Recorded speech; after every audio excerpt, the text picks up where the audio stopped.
आज आपने ओमसन स्कूल के प्रांगण में प्रेस कॉन्फ्रेंस आयोजित की है। इस प्रेस कॉन्फ्रेंस का मेन मोटिव क्या है? मैंने पहली बार ये प्रेस कॉन्फ्रेंस बुलाई है जब मैं बहुत तंग और आहत हुआ हूँ, क्योंकि मेरी एक छोटी सी ज़मीन जलालपुर रोड पे मैंने खरीदी थी वृद्धाश्रम के लिए तौर पे 2001 में 1507 वर्ग गज। 2002 में वहाँ सड़क निकली, कुछ ज़मीन सड़क में कम हो गई और वहाँ पर हम इलाहाबाद हाईकोर्ट गए थे, तो वहाँ से भी हम एक ऑर्डर लाए थे, तब वो नापतोड़ वहाँ हुई और वो ऑर्डर मेरे पास है और उसमें 300 वर्ग गज तो तभी कम कर दी थी। उसके बाद यहाँ पर कुछ लोगों ने वहाँ पर मेरी कुछ जैसे विजय शर्मा और एक सतपाल हैं, उन्होंने कुछ मेरी ज़मीन कब्जाई। उससे मैं बहुत इतना आहत हुआ, उन्होंने मेरी फर्जी तो FIR दर्ज कराई, बिल्कुल फर्जी, जहाँ दूर दूर तक मेरा कोई नाम भी नहीं है। 4 ऐसे आदमी जोड़ दिए जिनसे मेरा अभी तक भी परिचय नहीं है, कोई कॉल डिटेल नहीं है, कोई लेना देना नहीं है। और उससे मैं तो कानून पे चल रहा था जी, और उसके हिसाब से मैं चलते इन लोगों ने मुझे इतना बदनाम किया, जगह जगह मेरे बारे में दुष्प्रचार किया है, मानसिक प्रताड़ना दी गई है और मेरा शारीरिक मानसिक इतनी प्रताड़ना हुई कि मैं उससे घबरा करके आज मैं आप लोगों के सामने हूँ। आप सम्मानित हैं, आप व्यवहारिक हैं और आप देश और दुनिया को चला रहे हैं, सच्चाई सामने लाने वाले आप एक बहुत अच्छे व्यक्ति हैं, इसलिए मैंने प्रेस को आज आमंत्रित किया है। तो सर, इस विषय में आपने किसी को शिकायत दी?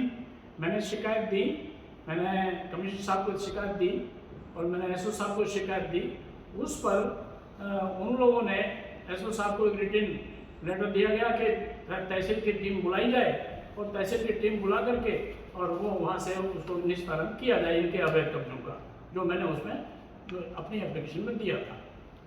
अभी तो आपके ऊपर विजय शर्मा ने आरोप लगाया था प्रेस कॉन्फ्रेंस करते हुए, गाजियाबाद में प्रेस कॉन्फ्रेंस की थी। उन्होंने आरोप लगाया कि आयुष त्यागी और एक सुशील प्रजापति को ले जाकर आपने धमकी दी है और उसके प्लॉट पर कब्जा करने की कोशिश की है। उस विषय पर क्या कहना है? सर, उनकी कोई मेरे एक कॉल डिटेल या मेरा कोई संपर्क, कोई घरेलू व्यवसायिक कैसे भी मेरा आना जाना लेना देना कोई साबित करे, मेरा संपर्क ही नहीं है, मैं जानता ही नहीं, मेरा क्या मतलब उन लोगों से। तो सर, जिस तरह से आपने रिपोर्ट थाने में प्रशासनिक अधिकारियों को दी या अन्य विभागों में दी, तो उसका क्या रिजल्ट, फलस्वरूप क्या रिजल्ट उसका सामने आया? अधिकारियों ने क्या रिपोर्ट प्रेषित की है? अधिकारियों ने सामने जो यहाँ से रिपोर्ट भेजी थी,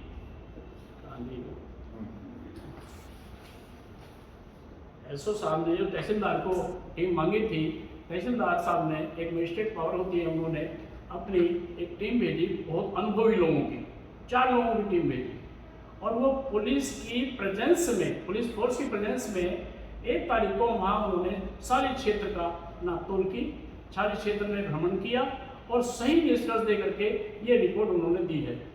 इतनी लंबी रिपोर्ट है, 2-3 पेज की। इन्होंने एक नक्शा भी पेश किया है, इनकी सबकी मोहर लगी हुई है, सारे कानून पटवारी तहसीलदार साहब की सबकी रिपोर्ट लगी हुई है। इसमें गूगल मैप भी लगा हुआ है, जिससे साबित होता है कि कब किसका कब्जा था और किसने अवैध किया है, किसने तंग परेशान किया है। और इसने एक नक्शा भी पेश किया है जिसमें यह भी दर्शाया गया है कि सड़क भी अपनी जगह स्थित गलत है, सही जगह पर नहीं है, जिसमें मेरी 300 गज 350 गज जमीन सड़क में भी मेरी कम हो रही है, ये भी दर्शाया गया है। तो पूर्व में आपकी कितनी जमीन थी पहले? मेरी 1507 वर्ग गज थी, जो मैंने 2001 में। आपने कहा कि आपका कब्जा था उसके ऊपर, सरकार ने आपको कब्जा कराया था 1200 वर्ग गज पे। अब जो दूसरा विपक्ष आपके ऊपर आरोप लगा रहा है, उसका कब्जा कैसे हो गया उसके ऊपर? भैया जी, बहुत अच्छा कब्जा, कोई दिक्कत नहीं, कोई परेशानी नहीं। पता नहीं कौन सी चाणक्य नीति से इन्होंने अपनी दबंगई से मेरी 2 FIR कराई, बिल्कुल फर्जी।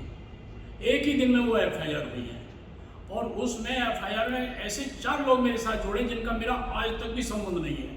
दूर दूर तक, कहीं कोसों तक देख लो, कोई इंक्वायरी करा लो, मेरा ना कोई मतलब है, ना लेना है, ना देना है, ना आना है, ना जाना है। ऐसे फर्जी तरीके से कराया और उसमें मैं जब बेल में गया तो मेरी बेल नहीं हो पाई। जैसे ही मैं अंदर गया तब इन्होंने अपनी दबंगई से कब्जा कर लिया। जब से